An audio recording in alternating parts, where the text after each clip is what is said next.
الحمدللہ رب العالمین والصلاة والسلام علی محمد الامین اعوذ باللہ من الشیطان الرجیم بسم اللہ الرحمن الرحیم۔ خواتین و حضرات، ہم میزان حصہ اول میں پہلے باب ایمانیات کا مطالعہ کر رہے ہیں۔ اس میں علامات قیامت زیر بحث ہیں۔ اس بحث کی ابتدا میں نے یہ عرض کیا تھا کہ اللہ تعالیٰ نے یہ بات تو کسی کو نہیں بتائی کہ قیامت کب برپا ہوگی، اس کا صحیح وقت کیا ہوگا، وہ کیا دن ہوگا جب سور پھونک دیا جائے گا اور یہ موجودہ بساط لپیٹ دی جائے گی۔ یہ بات البتہ رسول اللہ صلی اللہ علیہ وسلم کی وساطت سے بھی معلوم ہوئی، پہلی کتابوں میں بھی اس کی بہت سی آیات ہیں اور روایتوں میں بھی اس کا ذکر ہے کہ بعض علامتیں نمودار ہوں گی جو یہ بتا رہی ہوں گی کہ یہ حادثہ اب ہونے والا ہے۔ یہ علامتیں قرآن مجید میں بھی بیان ہوئی ہیں اور یہ روایتوں میں بھی جس طرح کہ میں نے عرض کیا بیان ہوئی ہیں۔ قرآن مجید میں جو علامت پورے اعتماد کے ساتھ پیش کی جا سکتی ہے وہ یاجوج و ماجوج کا خروج ہے۔ اس کو چونکہ اللہ تعالیٰ نے اپنی کتاب میں بیان کر دیا ہے تو اس میں اب کسی بحث کی گنجائش نہیں ہے۔ ہر وہ شخص جس نے اللہ کی کتاب کو پڑھا ہے وہ اس کو اس کی آیات میں دیکھ سکتا ہے۔ یہ آیات کون سی ہیں، ان میں کیا بات بیان ہوئی ہے، یہ اس سے پیچھے زیر بحث آ چکا ہے۔ ہم اب یہ دیکھ رہے تھے کہ یاجوج ماجوج کون ہے۔ اس میں حزقیل کے صحیفے میں ان کی سرزمین کا ذکر بھی ہوا ہے اور میں نے یہ بھی بتایا تھا کہ یہ یافس کی اولاد ہیں۔ بائبل میں بھی اس کے شواہد ہیں اور ہماری پرانی تاریخیں بھی یہی بات بیان کرتی ہیں۔ ہم یہاں پہنچ گئے تھے کہ یوحنا عارف کا جو مکاشفہ بائبل کے آخر میں نقل کیا جاتا ہے اس میں ان کے خروج کی ابتدا کب ہوگی اس کو بیان کیا گیا ہے۔ میں نے لکھا ہے یوحنا عارف کے مکاشفے سے معلوم ہوتا ہے کہ ان کے خروج کی ابتدا نبی صلی اللہ علیہ وسلم کی بعثت کے 1000 سال بعد کسی وقت ہوگی، یعنی 1000 سال بعد تک صورتحال وہی رہے گی کہ جس میں مسلمانوں کا غلبہ ہوگا، جس میں مذہب پر سیاسی لحاظ سے ان لوگوں کی گرفت مضبوط ہوگی کہ جو اسی لحاظ سے چیزوں کو دیکھتے بھی ہیں اور یہ سمجھتے بھی ہیں کہ سوسائٹی کو اس طرح اس نظم میں رہنا چاہیے۔ یہی وجہ ہے کہ ولڈیورا نے اس کو ایج آف فیتھ کہا ہے، یعنی عصر الایمان، وہ زمانہ کہ جس میں سیاسی امور بظاہر مذہب کے ہاتھ میں نظر آتے ہیں یا مذہبی لوگوں کے ہاتھ میں نظر آتے ہیں۔ تو نبی صلی اللہ علیہ وسلم کی بعثت کے 1000 سال بعد کسی وقت ان کے خروج کی ابتدا ہوگی۔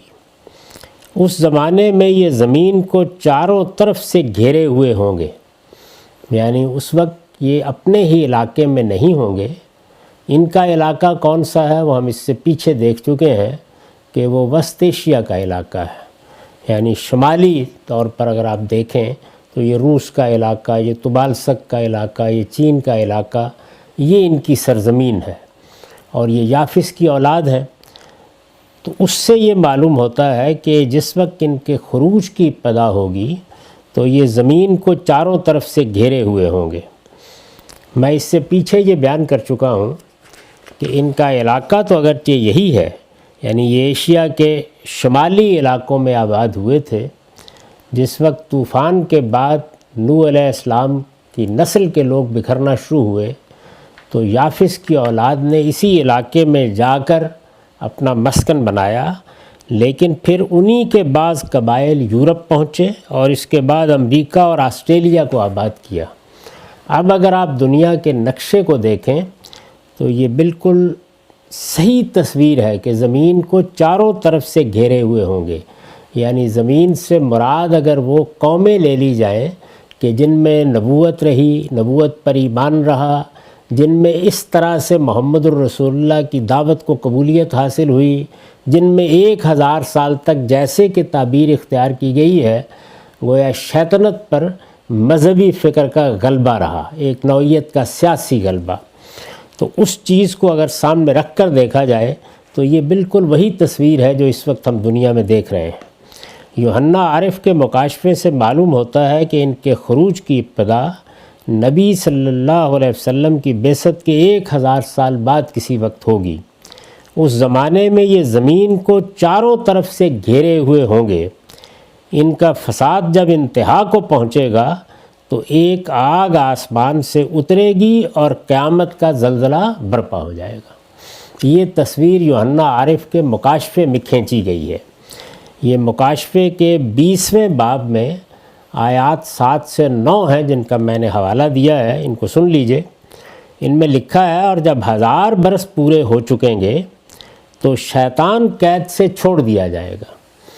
یعنی مذہب کو جو ایک سیاسی غلبہ حاصل ہے، جس میں شیطنت کو وہ آزادی نہیں دی جا رہی کہ وہ جس طرح چاہے اپنا اظہار کرے، بلکہ سیاسی قوت اس کی گردن دبائے رکھتی ہے، یہ صورتحال تبدیل ہو جائے گی۔ اور جب 1000 برس پورے ہو چکیں گے تو شیطان قید سے چھوڑ دیا جائے گا۔ یہ دونوں جانب ہوا ہے، یعنی ادھر بھی ہمارے ہاں بھی آہستہ آہستہ یہ گرفت کمزور ہونا شروع ہو گئی، اور دوسری جانب مغرب میں بھی یہی زمانہ ہے جس کے بعد چرچ کی، یا یوں کہہ لیجئے کہ مذہبی رہنماؤں کی قوت کمزور ہونا شروع ہوئی، اور ریاست پر یا سوسائٹی پر جو ایک مذہبی غلبہ ہوا کرتا تھا وہ اس طریقے سے نہیں رہا۔ اب نہیں رہا، یہ اچھے یا برے پہلو سے زیر بحث نہیں ہے، بلکہ تاریخ کے ایک خاص واقعے کو زیر بحث لانا مقصود ہے۔ یعنی ایسا ہوا، یہ صورتحال تھی، وہ تبدیل ہو گئی۔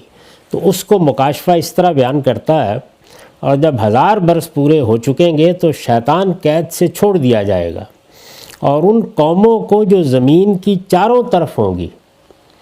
اب یہ دیکھیے، جو زمین کے چاروں طرف ہوں گی، پھر بتایا کون، یعنی جوج و ماجوج کو گمراہ کر کے لڑائی کے لیے جمع کرنے کو نکلے گا۔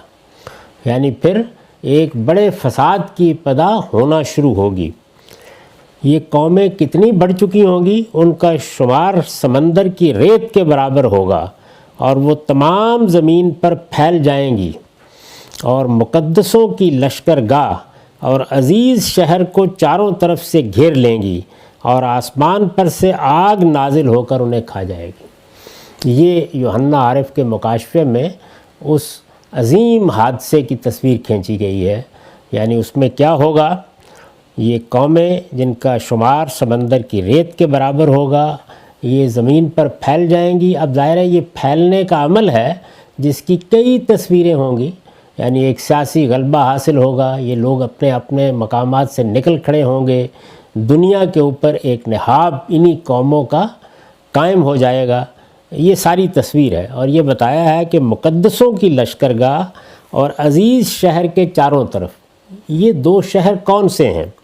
میں نے نیچے لکھا ہے کہ مقدسوں کی لشکرگاہ سے مراد مدینہ، اور عزیز شہر سے مراد شہر امین مکہ ہے۔ عزیز شہر یا محبوب شہر یا البلد الامین، جس طرح کہ قرآن مجید نے تعبیر اختیار کی ہے، یہ اگر الہامی صحائف کے اسالیب پیش نظر ہوں اور قرآن مجید کی تعبیرات بھی سامنے ہوں تو یہ مکے ہی کے نام ہے، اور مقدسوں کی لشکرگاہ وہ مدینہ ہے، جہاں سے وہ قدوسیوں کا لشکر نکلا جو 10,000 کی تعداد میں تھے۔ انہی لفظوں میں کم و بیش اس لشکر کے نکلنے کی پیشین گوئی کتاب استثناء میں بیان ہوئی ہے، اور پھر اس نے جا کر مکہ فتح کیا۔ تو اس لحاظ سے مدینہ مقدسوں کی لشکرگاہ ہے۔ مقدسوں کی تعبیر صحابہ کے لیے اختیار کی گئی ہے۔ تو یہ اتنی واضح تعبیرات ہیں، چنانچہ میں نے بھی یہی لکھا ہے کہ یہ تعبیرات اتنی واضح ہیں کہ الہامی صحائف کے اسالیب اور ان شہروں کی تاریخ سے واقف کسی شخص کو انہیں سمجھنے میں دقت نہیں ہوتی۔ اور مقدسوں کی لشکرگاہ اور عزیز شہر کو چاروں طرف سے گھیر لیں گی اور آسمان پر سے آگ نازل ہو کر انہیں کھا جائے گی۔ یعنی گویا پھر اس کے بعد وہ حادثہ ہوگا کہ جس میں اللہ تعالیٰ اس دنیا ہی کو ختم کرنے کا فیصلہ صادر کر دیں گے، جس کی تصویریں قرآن مجید میں ہم کو نظر آتی ہیں، اور اس کو آگے ہم دیکھیں گے بھی کہ پہاڑ روئی کے گالوں کی طرح اڑ جائیں گے۔ یہ سب کچھ جو کچھ ہے یہ درہم برہم ہو جائے گا، زمین و آسمان کی بساط لپیٹ دی جائے گی، اور یوم تبدل الارض غیر الارض والسماوات، یعنی قیامت کے حادثے کے سے پہلے جو صورتحال پیدا ہوگی یہ اس کو بیان کیا ہے، اور نبی صلی اللہ علیہ وسلم کے 1000 سال بعد اس کی ابتدا ہو جائے گی۔ اب یہ ابتدا ہو جائے گی، لیکن یہ عمل کتنی دیر جاری رہے گا، 200 سال، 300 سال، 400 سال، 500 سال، اس کے بارے میں نہیں کہا جا سکتا۔ لیکن یہی قومیں ہیں کہ جن کا غلبہ ہے، جو دنیا بھر پر پھیلی ہوں گی، جن کے ہاتھ میں اقتدار ہوگا، جن کی قوت کے سامنے سب سرنگوں ہوں گے، جو دنیا میں اپنا اثر و رسوخ قائم کر چکی ہوں گی۔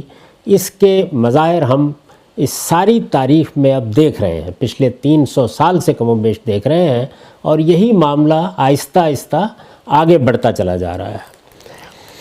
یہی زمانہ قرب قیامت کی ان علامتوں سے بھی متعین ہوتا ہے جو نبی صلی اللہ علیہ وسلم نے جبریل امین کے ایک سوال کے جواب میں بیان فرمائی ہیں۔ یعنی ایک طرف یہ قرآن مجید کا بیان ہے کہ جوج ماجوج کا خروج ہوگا، اور یہ اس طرح سے ہوگا، یہ ایک قوم کا خروج ہے، یا قوموں کا خروج ہے، تو اس نے ایک تدریجی عمل سے ہونا ہے، اور یہ اسی طریقے سے اس وقت ہم دیکھ رہے ہیں کہ ہو رہا ہے۔ یہ اپنے اس کمال پہ کب پہنچے گا جس کی تصویر ہمارے سامنے قرآن مجید سے آتی ہے۔ قرآن مجید کے الفاظ ہم پیچھے سن چکے ہیں، اس میں یہ کہا ہے کہ یہ صورتحال پیدا ہوگی تو حتیٰ اذا فتحت یاجوج و ماجوج وہم من کل حدب ینسلون، یہاں تک کہ وہ وقت آ جائے جب یاجوج ماجوج کھول دیے جائیں اور وہ ہر بلندی سے پل پڑے۔ یعنی یہ جو تصویر ہے، یہی تصویر ہمارے سامنے یوحنا عارف کے مکاشفے میں ہے۔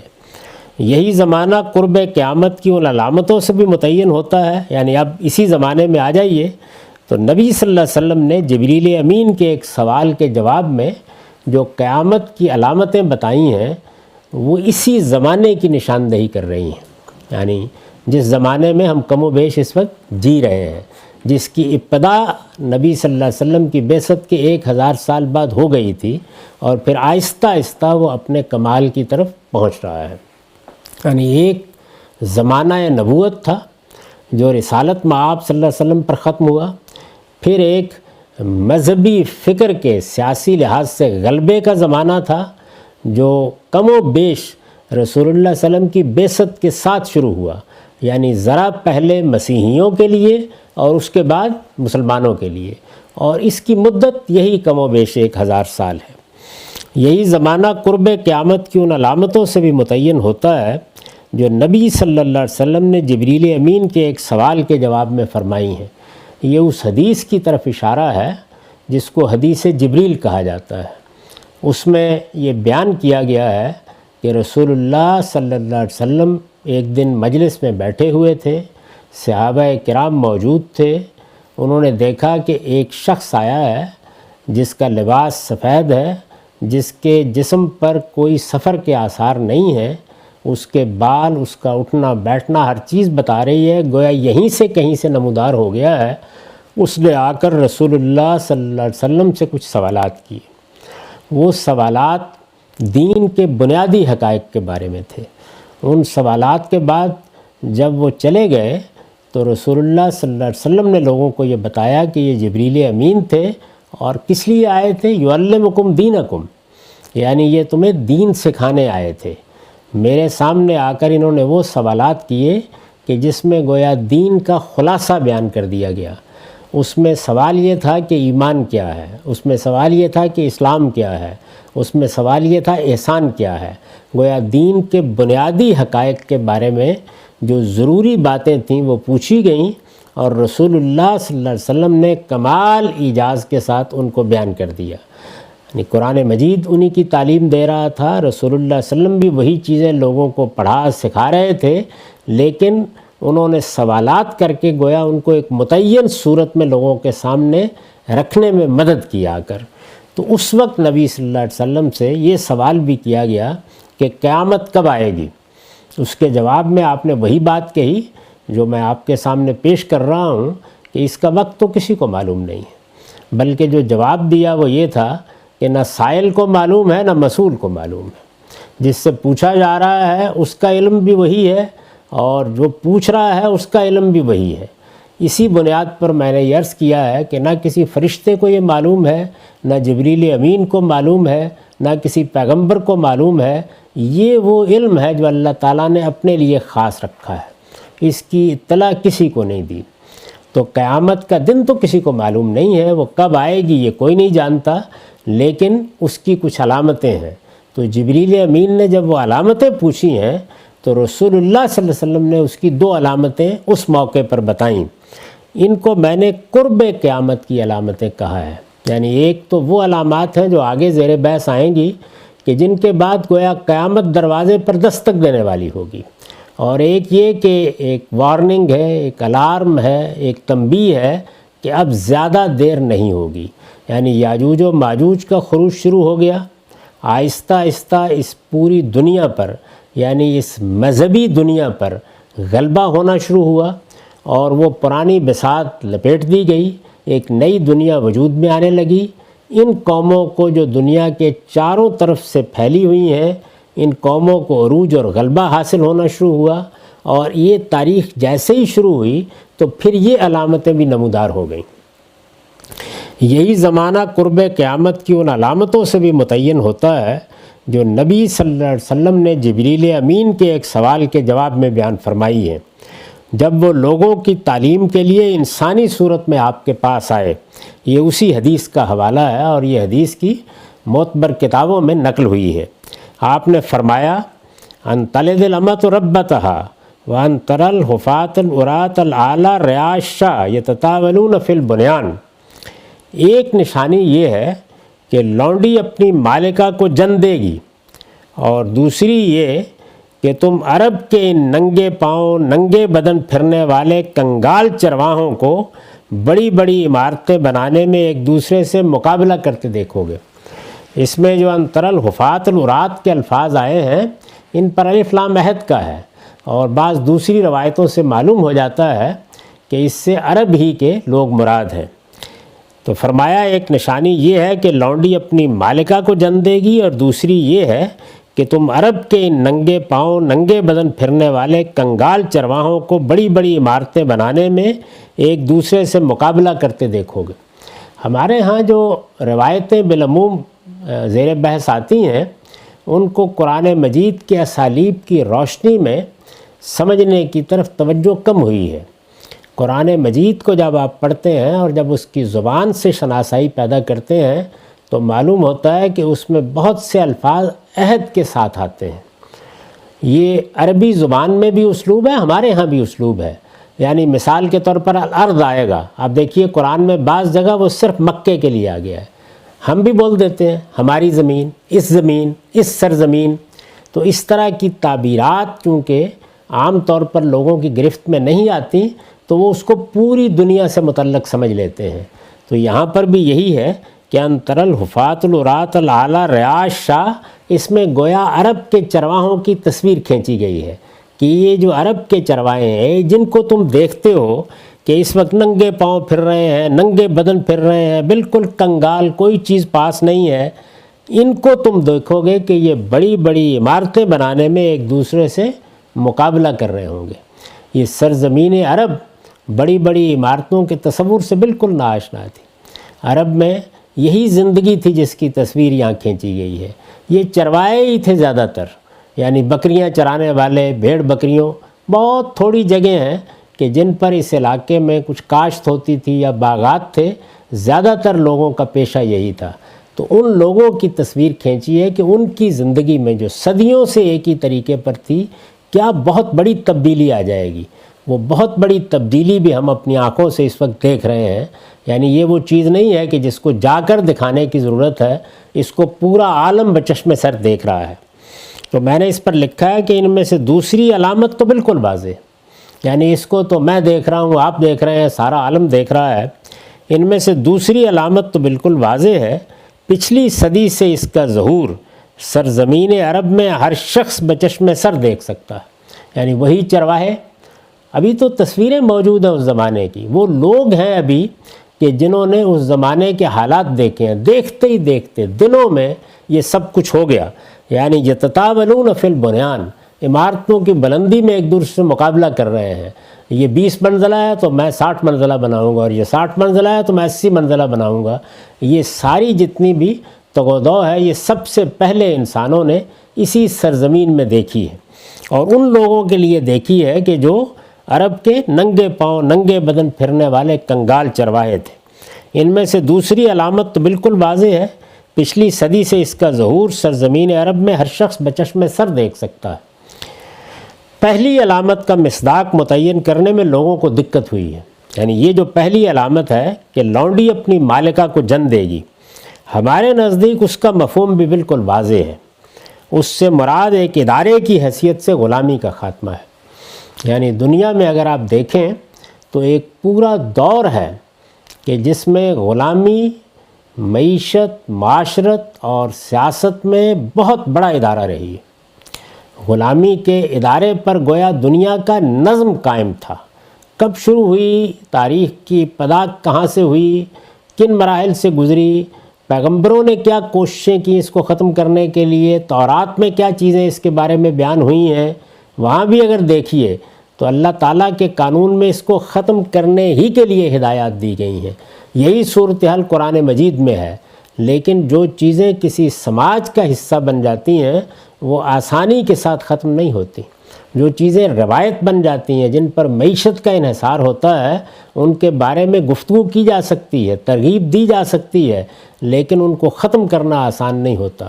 اس کو ایک سادہ مثال سے یوں سمجھ سکتے ہیں کہ اس وقت جو دنیا کی معیشت کو چلانے والے ادارے ہیں، دونوں پر ہمارے ہاں مذہبی لحاظ سے تنقید ہوتی رہی ہے، یعنی بینک پر بھی اور انشورنس پر بھی، لیکن آپ یہ دیکھیے کہ ان کو ختم کرنا آسان نہیں ہوا، یہاں تک کہ ان کے اندر بھی کچھ تبدیلیاں آنی شروع ہو گئیں اور ہمارے سوچنے کے انداز میں بھی کچھ تبدیلیاں واقع ہوئیں۔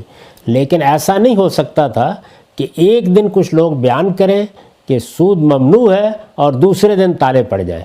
تو غلامی کے ساتھ بھی یہ کہ وقتاً فوقتاً، یعنی اللہ تعالیٰ نے یہ دیکھیے کہ قرآن مجید میں کس طرح اس کی ترغیب دی، فک و رقبہ، یعنی تم اگر اللہ کی خوشنودی میں وہ گھاٹی چڑھنا چاہتے ہو جو تمہیں کامیابی کی منزل تک پہنچائے گی، تو جانتے ہو وہ گھاٹی کیا ہے؟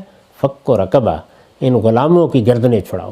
یعنی اس طرح سے اپیل کی ہے، لیکن اس کے باوجود یہ آسان نہیں تھا کہ اس کو ختم کر دیا جائے۔ اس پر پابندی لگا دی کہ آئندہ کسی کو غلام نہیں بنایا جائے گا، لیکن موجود غلام، دنیا میں بنائے جانے والے غلام، ان کی خرید و فروخت، یہ سب چیزیں اس طرح ختم نہیں کی جا سکیں جس طرح کہ ان کو ختم کرنا چاہیے تھا۔ اور یہ نہیں کہ اس میں کیا ہوا کیا نہیں ہوا، وہ اس وقت میرا موضوع نہیں ہے۔ بہرحال تاریخ مختلف کروٹیں بدلتی ہوئی اس مقام پر پہنچی کہ جہاں پر پھر اس کا قانونی طور پر خاتمہ ہوا۔ اگر غور کر کے دیکھیں تو یہ ایک ہی زمانہ ہے، یعنی جس میں سرزمین عرب میں یہ عمارتیں بلند ہوئیں اور جس میں غلامی قانونی طور پر دنیا میں ختم کر دی گئی۔ ان میں سے پہلی علامت، معاف کیجیے،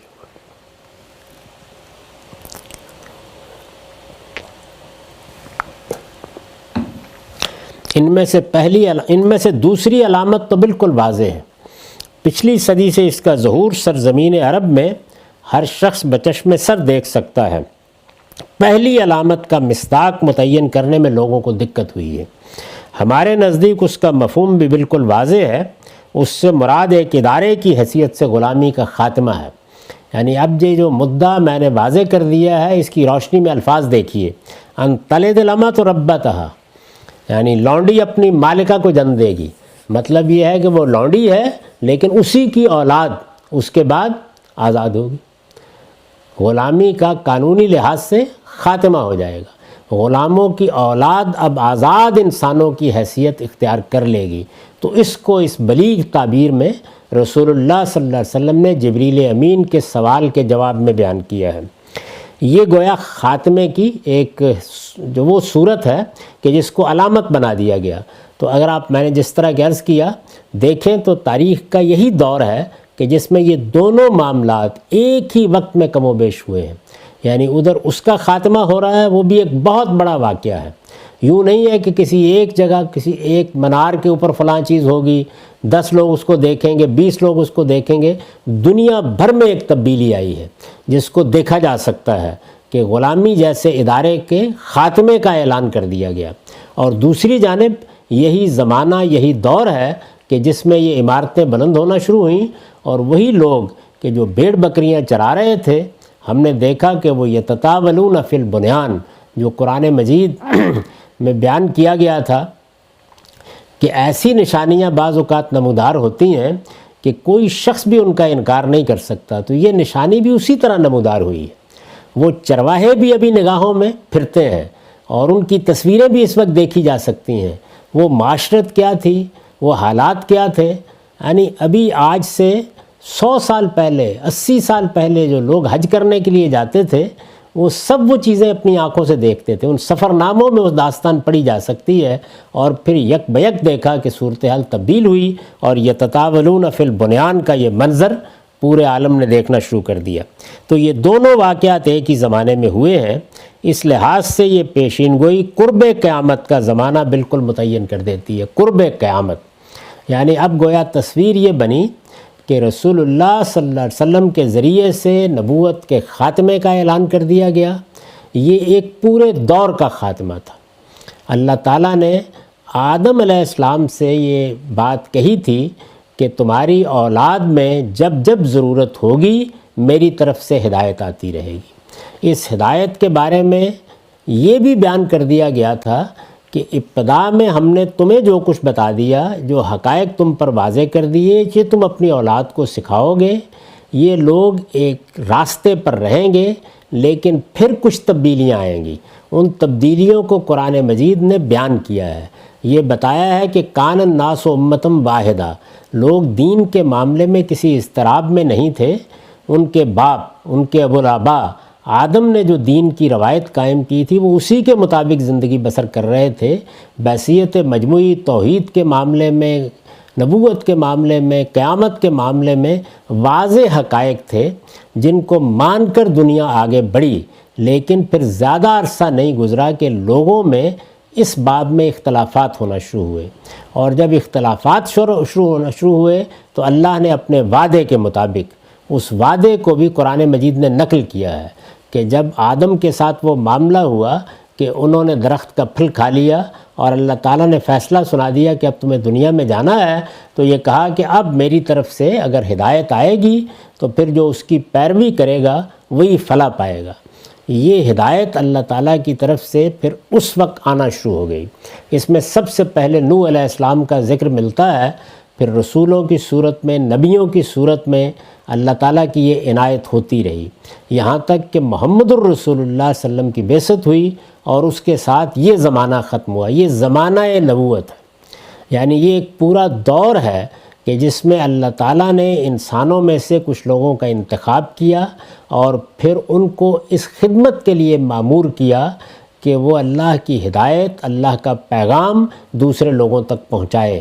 چنانچہ ان کے اس مشن کے لحاظ سے یا اس ذمہ داری کے لحاظ سے ان کو مخاطبہ الہی سے سرفراز کیا گیا، یعنی اللہ تعالیٰ نے ان کے ساتھ کلام کیا، اپنا پیغام انہیں دیا، اور ان کے ساتھ اپنی کتابیں نازل کی۔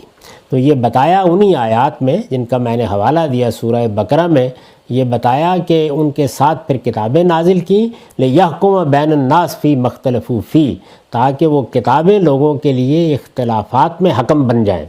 دوسری جگہ اسی کو بیان کیا کہ کتابیں نازل کیں جو گویا ایک میزان ہے، ایک کسوٹی ہے، جن پر پرکھ کر حق و باطل کا فیصلہ کیا جا سکتا ہے، اور ان کا مقصد کیا تھا لِیَقُومَ النَّاسُ بِالْقِسْطِ، تاکہ دین کے معاملے میں لوگ ٹھیک انصاف پر قائم ہو جائیں، کوئی تردد باقی نہ رہے، ہر چیز بالکل واضح ہو جائے۔ جب کبھی کوئی اختلاف پیش آئے تو اللہ کی کتاب کی مراجعت کی جائے اور اس میں دیکھا جائے کہ کیا دین بیان کیا گیا ہے، اور تمام افکار، خیالات اور تمام تحقیقات اسی کی روشنی میں پرکھی جائیں۔ کتابیں میزان کی حیثیت سے فیصلہ سنائیں۔ قرآن مجید کو بھی اسی لحاظ سے بعض جگہوں پر میزان، بعض جگہوں پر فرقان کے لفظ سے تعبیر کیا گیا، حق و باطل میں فرق کرنے والی چیز۔ تو یہ پھر زمانہ شروع ہوا، یعنی محمد الرسول اللہ صلی اللہ علیہ وسلم پر ایک دور ختم ہوا اور ایک دوسرے دور کی ابتدا ہوئی۔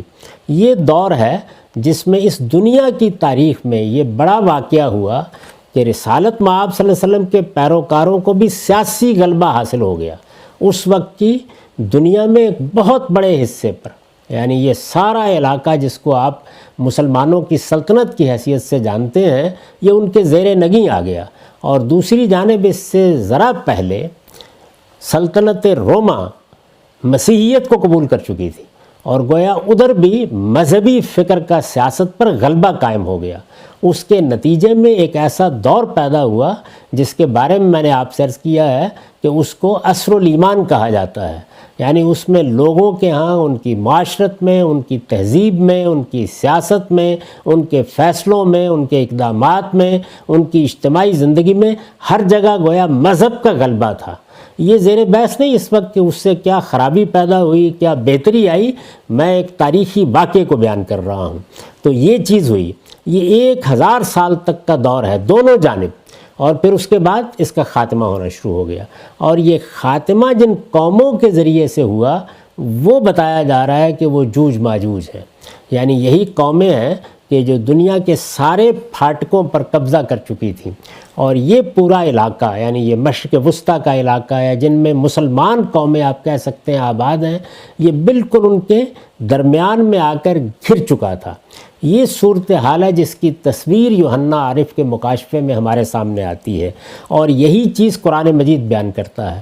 اور پھر یہ کہتا ہے کہ وَهُم مِّن كُلِّ حَدَبٍ يَنْسِلُونَ، یعنی ایسا غلبہ ہوگا کہ گویا ہر گھاٹی سے، ہر نشیب و فراز سے یہی لوگ ہیں جو نکلے چلے آ رہے ہیں۔ تو میں نے آپ سے عرض کیا کہ قرآن مجید کے الفاظ یہ تھے کہ جب یاجوج و ماجوج کھول دیے جائیں، فتحت یاجوج و ماجوج وہم من کل حدب ینسلون، اور وہ ہر بلندی سے پل پڑے۔ اس کو محسوس کر رہے تھے وہ لوگ، دیکھ رہے تھے وہ لوگ۔ چنانچہ دیکھیے اقبال نے اسی صورتحال کو بیان کیا ہے، کھل گئے یاجوج اور ماجوج کے لشکر تمام، چشم مسلم دیکھ لے تفسیر حرف ینسلون۔ اسی آیت کی طرف اشارہ کیا ہے، اس میں الفاظ ہیں نا کہ تم دیکھو گے کہ ہم من کل حدب ینسلون، تو یہی ینسلون کا لفظ ہے جو انہوں نے وہاں پر شعر میں باندھا ہے۔ تو وہ یہ بتایا ہے کہ یہ ہم دیکھ رہے ہیں، اس وقت یہ صورتحال ہو گئی ہے۔ تو یاجوج و ماجوج کے یہ لشکر کھلے اور آہستہ آہستہ ان کے خروج کی ایک صورت پیدا ہونا شروع ہوئی۔ اس میں یہ بتا دیا گیا تھا کہ مقدسوں کی لشکرگاہ اور عزیز شہر کے چاروں طرف گویا انہی کا غلبہ ہو جائے گا، یہی صورتحال ہوگی۔ اب یہ چیز بہت سی صورتوں میں اگر آپ غور کریں تو ماضی میں بھی نظر آتی ہے، اس وقت بھی ایک خاص تعبیر کے مطابق ہے، لیکن یہ من کل حدب ینسلون کو اب کس کمال تک پہنچنا ہے وہ ہو سکتا ہے کہ تاریخ میں کچھ اور کروٹوں کا انتظار کرائے۔ تصویر یہی ہے جو بیان کی گئی ہے، اور پھر یہ بتایا گیا ہے کہ اس کے بعد بس یہ سمجھو کہ قیامت اب کل آئی یا آج آئی۔ اس میں رسالت مآب صلی اللہ علیہ وسلم سے جبریل امین نے سوالات کیے ہیں، تو ان کے جواب میں آپ نے جو 2 نشانیاں بیان کیں جن کا ذکر تعجب ہوتا ہے کہ لوگ بہت کم کرتے ہیں، درحال حال کہ اس موقع پر قرب قیامت کی نشانیوں کی حیثیت سے رسول اللہ صلی اللہ علیہ وسلم نے ذکر ہی ان 2 کا کیا تھا، اور اس میں یہ بتایا تھا کہ انطلد الامۃ ربتہا، یعنی لونڈی اپنی مالکہ کو جن دے گی، جیسے کہ میں نے اس کا مدعا بیان کیا کہ غلامی ایک ادارے کی حیثیت سے ختم ہو جائے گی۔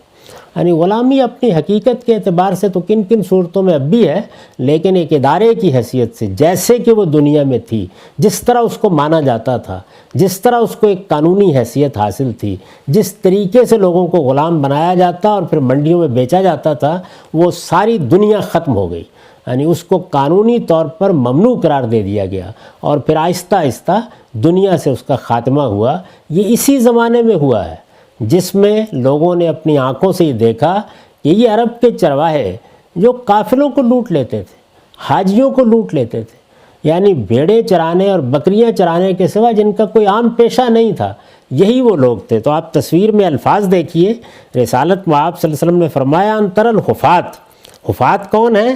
ننگے پاؤں چلنے والے، العرات ننگے بدن پھرنے والے، العالا کنگال، ریاش شاہ چرواہے بکریاں چرانے والے، یعنی گویا پوری تصویر ہے عرب کے لوگوں کی۔ اور یہ کہا کہ یتطاولون فی البنیان، تم یہ دیکھو گے کہ وہ عمارتیں بنانے میں ایک دوسرے سے مقابلہ کر رہے ہیں۔ تو یہ زمانہ ہے کہ جو قرب قیامت کا، یعنی رسالت مآب صلی اللہ علیہ وسلم کی بعثت کے ساتھ قیامت کی ابتدا ہوئی، قیامت کا دور شروع ہوا، نبوت کا دور ختم ہوا اور دنیا کے خاتمے کی ابتدا کر دی گئی۔ اسی وجہ سے بعض روایتوں میں یہ آتا ہے کہ رسول اللہ صلی اللہ علیہ وسلم یہ فرمایا کرتے تھے کہ میرا اور قیامت کا معاملہ ان دو انگلیوں کی طرح ہے۔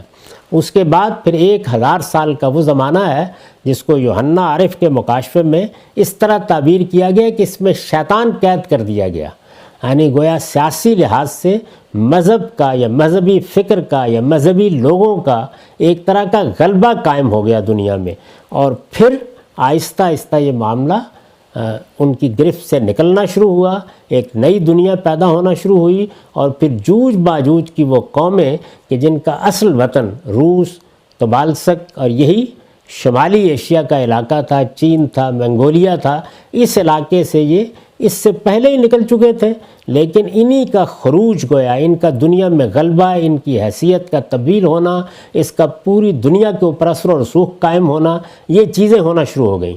اور یہ عمل ہے کہ جس کو اب ہم دیکھ رہے ہیں، گویا قرآن کی بیان کی ہوئی علامت 1000 سال کے بعد ظاہر ہونا شروع ہو گئی، اور پھر اس کے یہ پہلو نمایاں ہونا شروع ہوئے جسے رسالت مآب صلی اللہ علیہ وسلم نے اس روایت میں بیان کیا ہے۔ تو یہ معاملہ تھا جس کو ہمارے ہاں ایک لحاظ سے آپ یہ کہہ سکتے ہیں کہ قدیم صحیفے بھی بیان کر رہے تھے، قرآن نے بھی بیان کیا، زمانے کی تعین کی بات میں کر رہا ہوں، اور روایتوں سے بھی اسی کی حقیقت سامنے آئی۔